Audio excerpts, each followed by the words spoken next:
Good evening, everyone. I'm Sayukta from Beautiful Spotless Skin Team, and I'm sure all of you must be keeping good health. You must have come across people, especially women, with brown color patches on their face. They look like freckle, like spots forming large flat patches. This is nothing but melasma. Melasma is a very common chronic skin condition in our country. According to a study conducted across four Indian cities, it reveals that more than 80% of the population present skin color heterogeneity on the face, irrespective of their age and gender. This heterogeneity mainly results from hyperpigmented spot and melasma. Indian skin tone is more prone to pigmentary disorders. It occurs mainly in women 90% and 10% of males of all ethnic and racial groups. Around 20 to 30% of 40 to 65 years old women present a facial melasma. Melasma and hyperpigmentation generally ignored as sign of aging and often misunderstood skin conditions. Melasma sufferers have been misinformed about aspects of this very common hyperpigmentation issue. This can lead to frustrating setback and treatment. So to avoid all these hassles and to keep you informed, today we are here to know about the management of melasma from an expert. So let's connect today with our expert, Dr. Gulshan Panesar, live from Delhi, to make us aware on melasma and its management. With over 3 decades of experience, Dr. Gulshan brings a wealth of expertise to the field of dermatology. She earned her MBBS and MD degrees from the prestigious Lady Harding Medical College, solidifying a foundation of knowledge and skill. Currently serving as a senior consultant dermatologist at Skin Solutions by Dr. Panesar. She was associated with Mulchan Hospital and Max Smart Hospital. Dr. Gulshanta is dedicated to provide top tier care to her patients. Beyond her clinical practice, Dr. Gulshant is recognized internationally, frequently invited as a speaker, chairperson, and panelist at prestigious conferences. Her insights and contributions have also graced television screens through appearances on renowned platforms such as Doordarshan and Tata Sky, where she shares her expertise as an esteemed dermatological expert. Today, we are privileged to have you with us, Doctor, and we extend our heartfelt gratitude to you, Doctor, for joining us. A very warm welcome to you. Thank you. Thank you. So, Doctor, as today we are going to talk about melasma, first of all, we would like to understand because it's quite common to see people with melasma in our society. What is melasma? Melasma is a condition which there is pigmentation on the face, usually on the face, but rarely on, it can happen on arms and chest and back as well. But most commonly on the face, where we see blotches of brown pigmentation. In layman terms, it is called as chaya. And it can be in the mostly on the malar area. So we have three types: centrofacial, which involves the malar area and the nose; malar, which involves the cheeks; and the mandibular, which is chiefly towards the jawline. So these are the various locations of the pigmentation that you see. So mostly it will involve the blotchiness will involve the central part of the forehead, the nose, the malar area, which is the cheeks, and also sometimes the chin. So these are the most common areas where the pigmentation is, and mostly it is in the UV exposed skin as well. It's rarely, it doesn't happen in the covered areas. Mm-hmm. So, by that, we can make out that sun is one of the greatest culprits of melasma. But even if sun is there, what are the other causes of melasma, doctor? So the cause of melasma remains, the exact cause still remains an enigma, but yes, it is caused by prolonged ultraviolet rays exposure, both to UVA, UVB, as well as visible light, and nowadays even infrared light. And then there are hormonal factors in which certain hormones play a role, which are estrogen and progesterone, and also melanocyte stimulating hormone, which we call as MSH. That's why we tend to see melasma during pregnancy, which is given a specific name known as cloasma. So, which is known as a mask of pregnancy. So during pregnancy, because of exaggerated hormonal response and high levels of hormones, we see melasma or cloasma very commonly.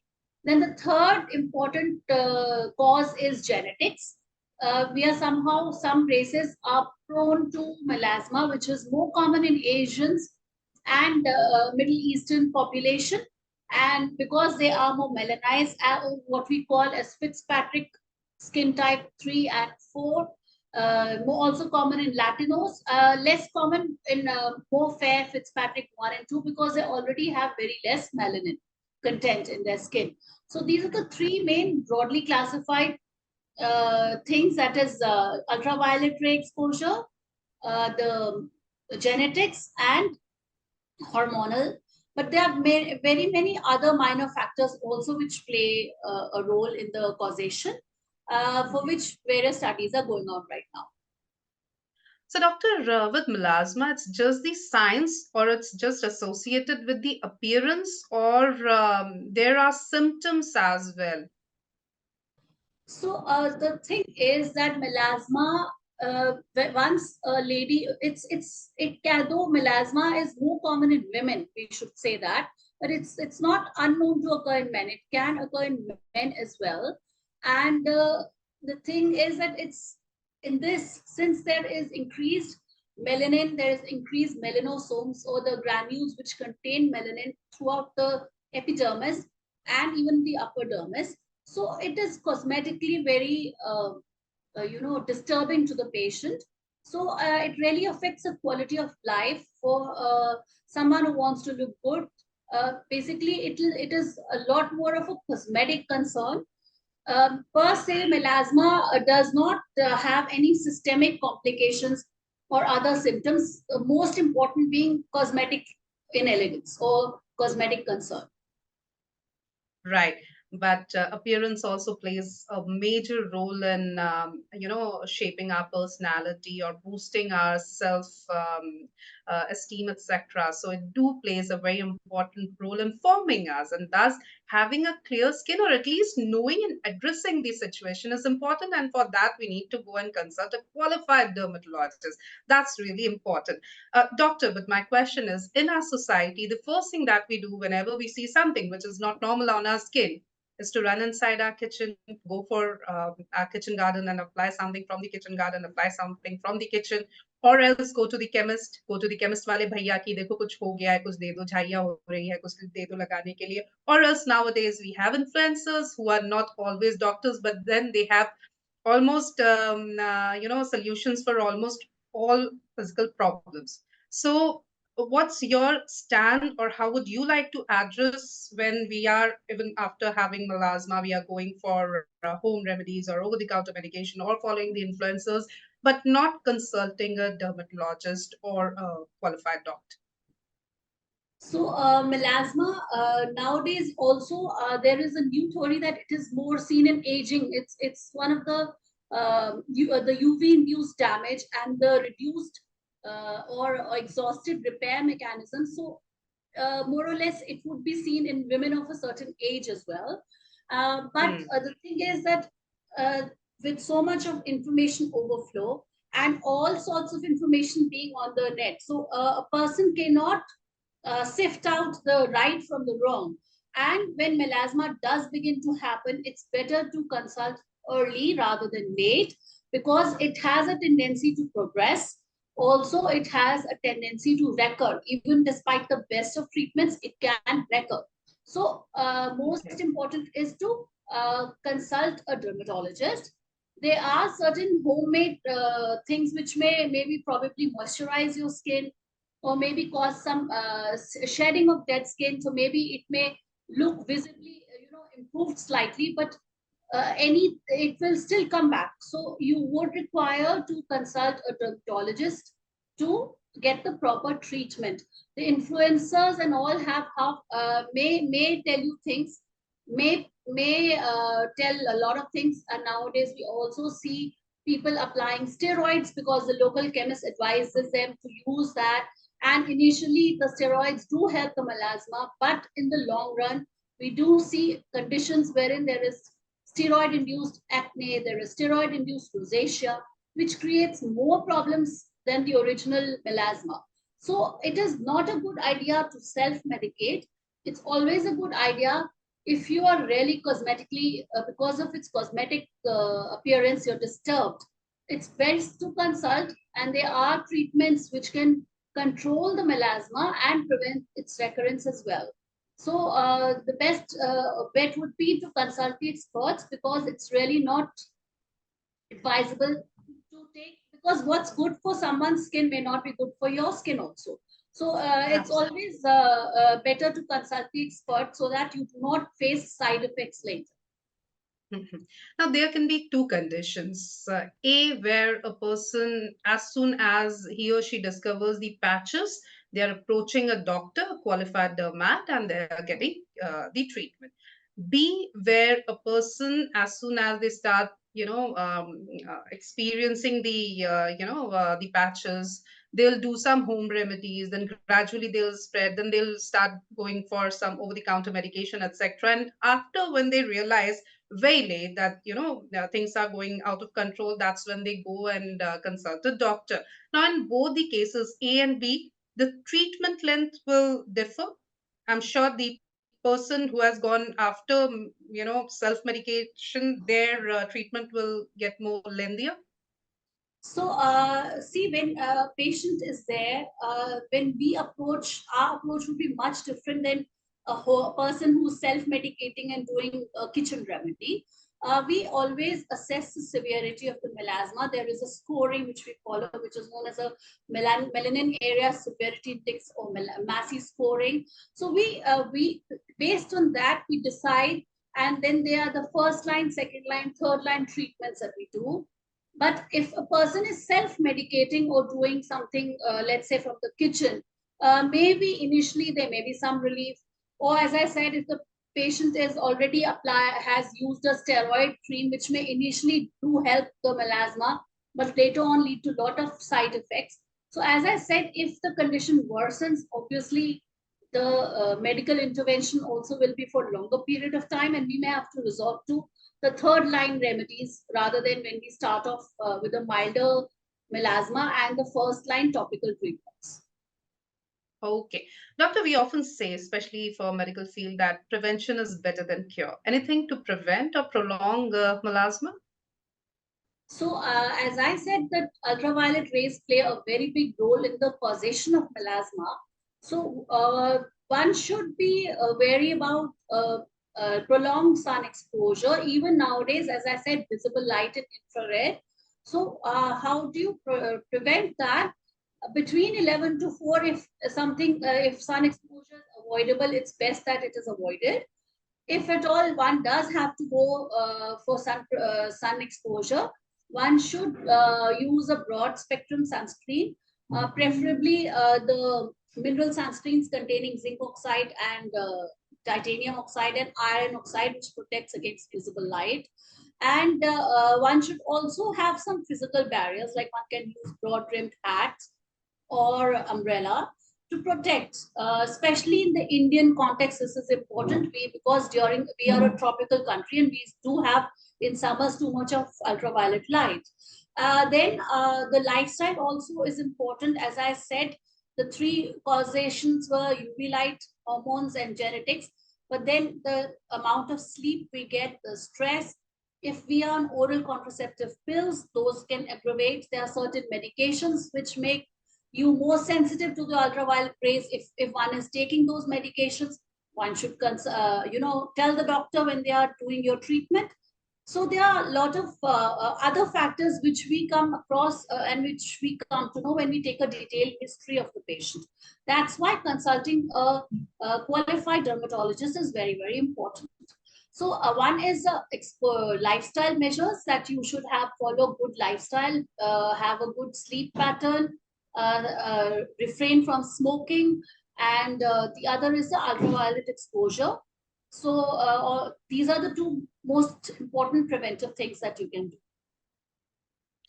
Now, because summers are here and we are in a country where it's mostly warm and sun is really harsh, still many of us, the data says that 60-70% of our population is not using sunscreen as a regular thing.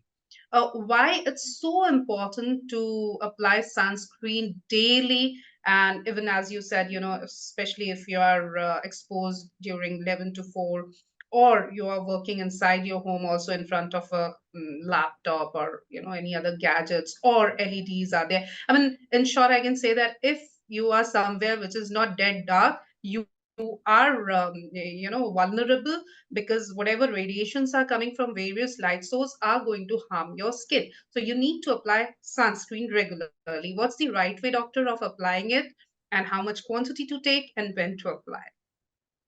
So there's a lot of things being, lot of information being given in relation to sunscreen. For Indian skin, sunscreen should be at least of SPF 30 or above, or maybe even 50. That is good enough. And it should be both UV A protective and UVB protective, and also protective against visible light. So that's why I said the physical sunscreens, which contain zinc oxide and titanium dioxide or iron oxide, are good. Then the sunscreen, there is a thumb rule that it should be 2 milligram per centimeter square. So a teaspoonful full is good for the face.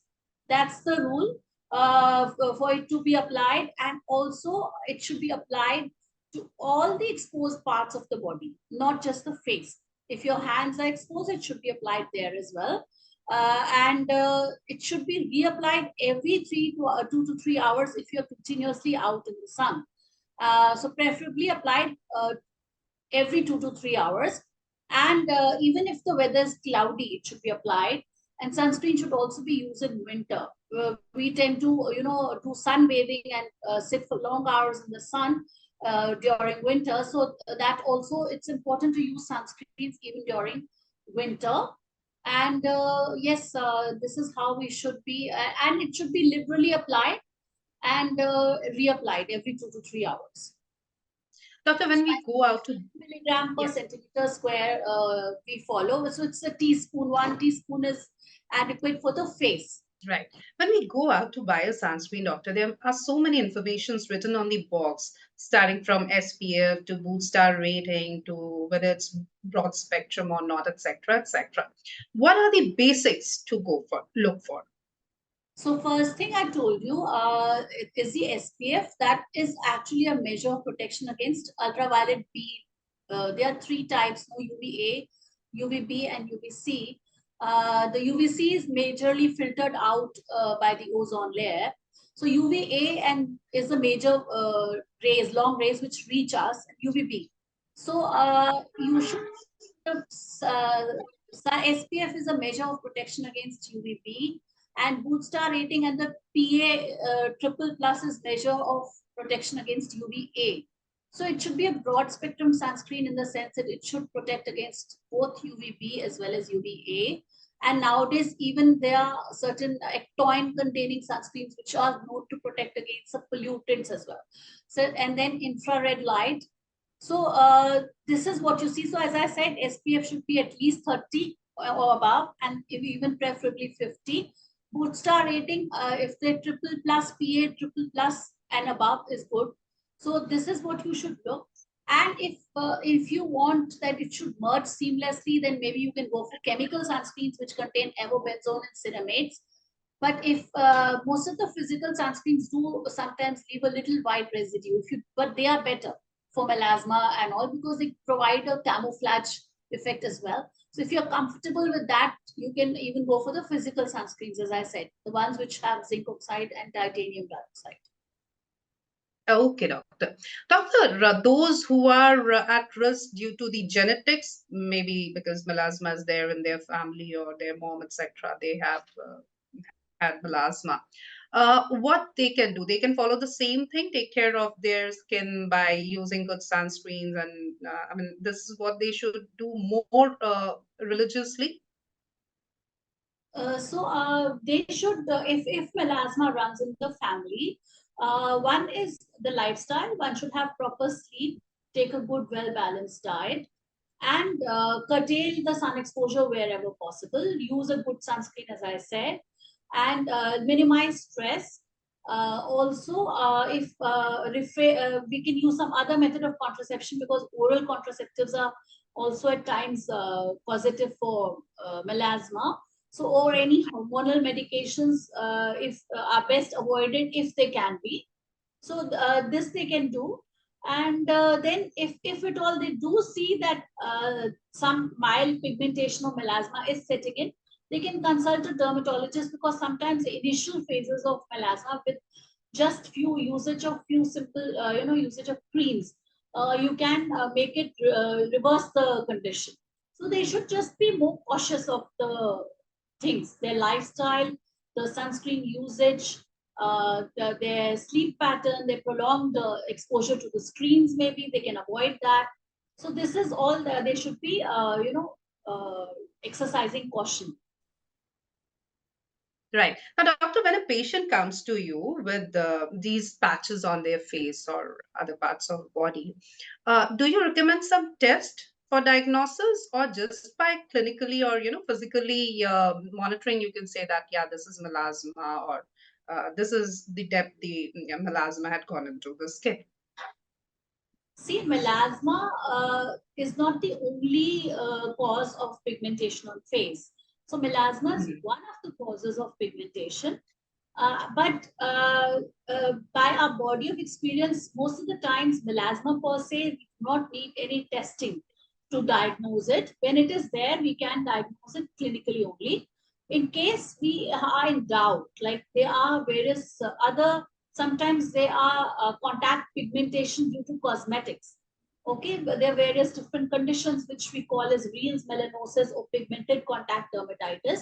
So if we are suspecting, or if when we take history, we come to know that it is not melasma, the pigmentation is being brought on by some other agent or some other cause.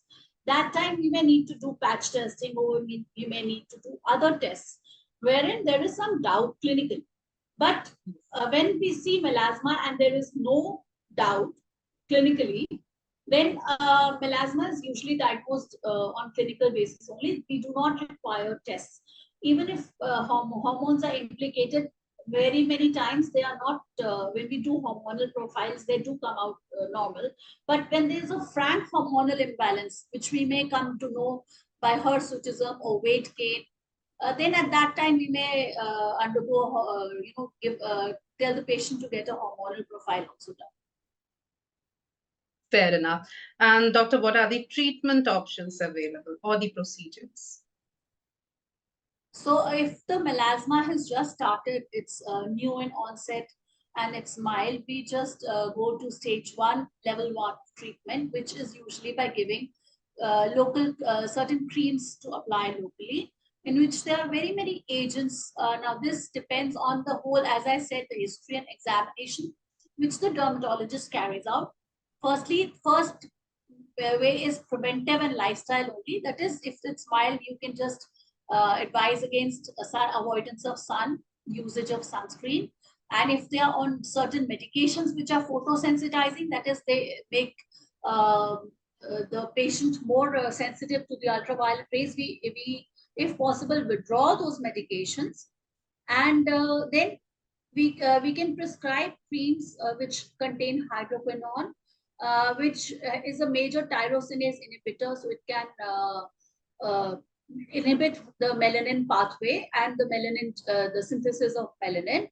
Then they're very common. They're hydroquinone containing creams, either alone or in combination with tretinoin and a mild steroid, which is known as a Clitman's formula. That is a common cream used, but under dermatologist supervision. By no means it's to be used indiscriminately. Then there are kojic acid containing creams, there are arbutin containing creams, there are niacinamide containing creams, there are vitamin C containing serums. So there are a lot of topical agents, active agents and creams, which we can give for usually for a long period of time, because we keep assessing, and usually the treatment length is averagely at least 6 months. So this is a first line.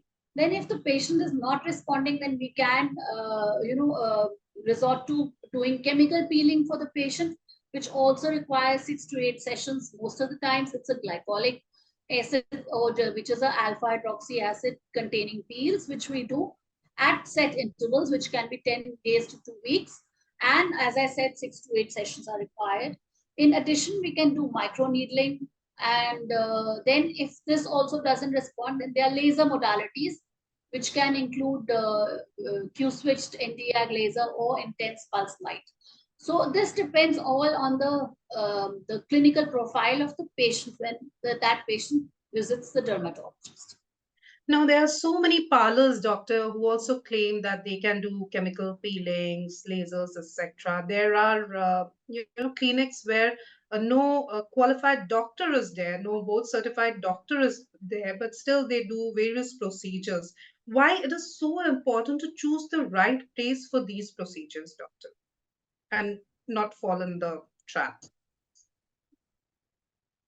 So peeling, a parlor may claim to do the peel, and maybe it may look that simple, but one should know that you should rule out the indications, and you should see the indications, the qualified person, and rule out contraindications, or which can be absolute or relative. The relative contraindications being if there's an infection, let's say if there's a herpes simplex infection, or if there is a broken skin, or there is some other autoimmune disorder that the patient has. That cases, these things have to be used with caution.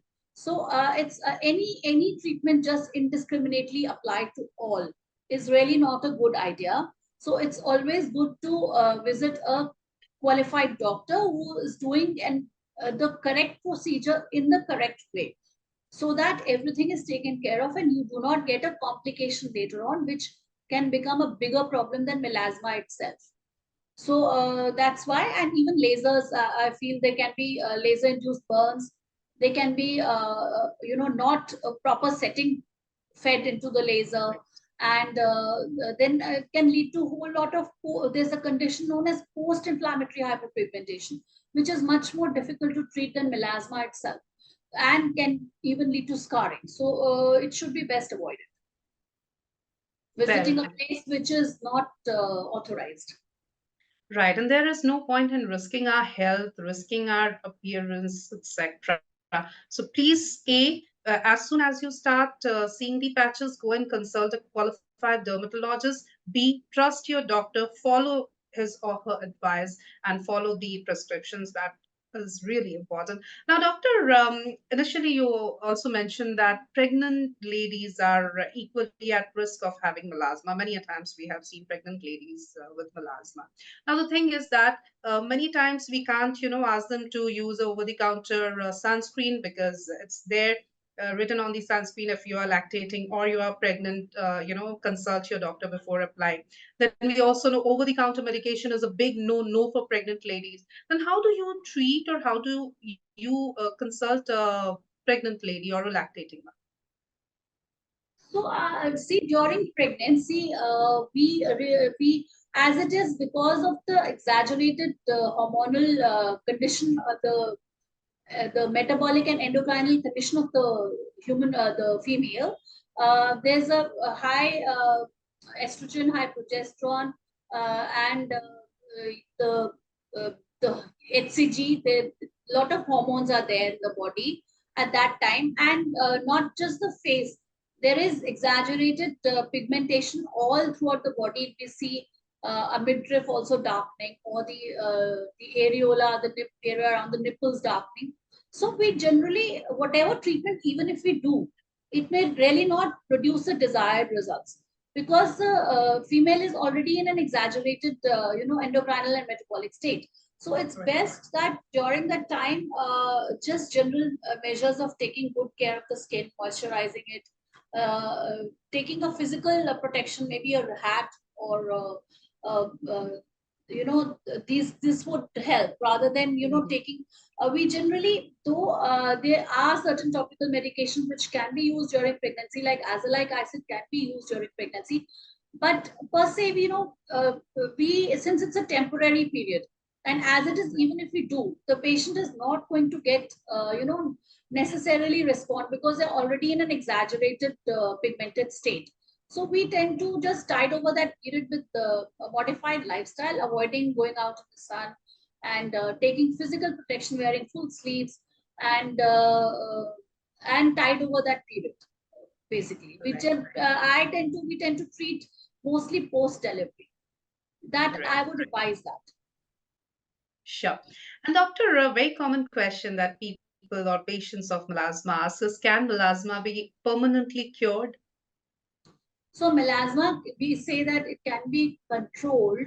Uh, as I said, it's more of a cosmetic significance and not majorly a health risk per se for any. There's no systemic involvement.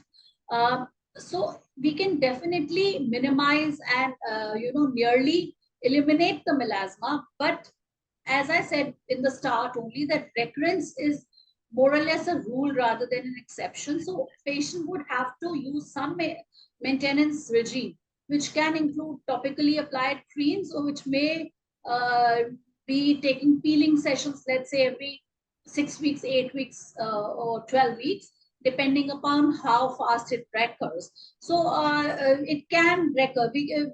We do not guarantee that once we've treated and the melasma is gone, it may never ever come back. The various precautions that I have already delineated before would have to be followed, and a certain maintenance regime would also have to be followed.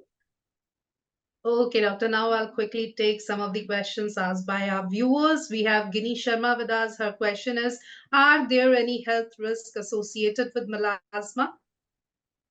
No, there are no health risks associated. There are no internal known health risks associated with melasma. The one which is diagnosed as melasma, as I said, any pigmentation on the face is not melasma. It can be other conditions as well. There is a condition known as lichen planus pigmentosus. They can be post-inflammatory hyperpigmentation. They can be acanthosis nigricans. They can be Beale's melanosis. So some of them do have systemic connotations or systemic effects, but melasma, the diagnosed melasma, does not have any systemic effects. Right. So hyperpigmentation is a broader term. It's like an umbrella term, and melasma falls under it. Right. Yes, right. We have Jyoti Singh. Her question is, what can I do in my daily routine to manage melasma? So we have already much more or less answered that question. One is that you should follow a good lifestyle. You should have regular sleep hours, and you should apply a good sunscreen when you step out into the sun. And you can use physical protection also. The sunscreen should be at least SPF 30 or preferably 50. It should be reapplied every 2 or 3 hours, and preferably it should have protection against visible light as well. And I here need to add that if you're out on let's say a holiday near the sea or in the mountains, and you have to be even more careful because there are slanting rays and there are a lot more UVB and reflectance in these areas. So you need to be applying, let's say even after swimming, it should be reapplied. So this liberal use of sunscreen in the required dosage and covering all the exposed areas.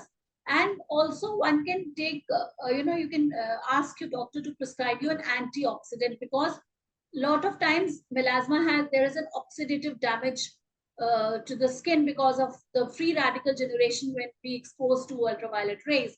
So as a preventive thing, you can practice there. You can take antioxidant medications, which can include vitamin A, C, E, selenium, magnesium, lycopene. There are certain antioxidants which are safe to be taken orally. So you can take those definitely to protect your skin even internally. And yes, wear 3/4 sleeves when you're out in the sun, and don't smoke, and refrain from inadvertent taking hormonal medications for unprescribed indications. Absolutely. And doctor, any closing remarks before we conclude the session for our viewers? So good skin is much more dependent on how better you lead your life, and any kind of abuse of the body obviously is going to show on your skin and hair. So the message here is that follow good lifestyle. That is so important. Thank you so very much, doctor. It was wonderful talking to you. Thank you for your valuable time and this very informative session. Thank you so much. Thank you. Thank you. Have a good evening. Bye. Thank you, doctor. And viewers, thank you for participating and stay connected. And keep yourself healthy, keep yourself hydrated, stay spotless, and keep connected on our beautiful spotless skin page. Thank you. Have a good day ahead. Good night.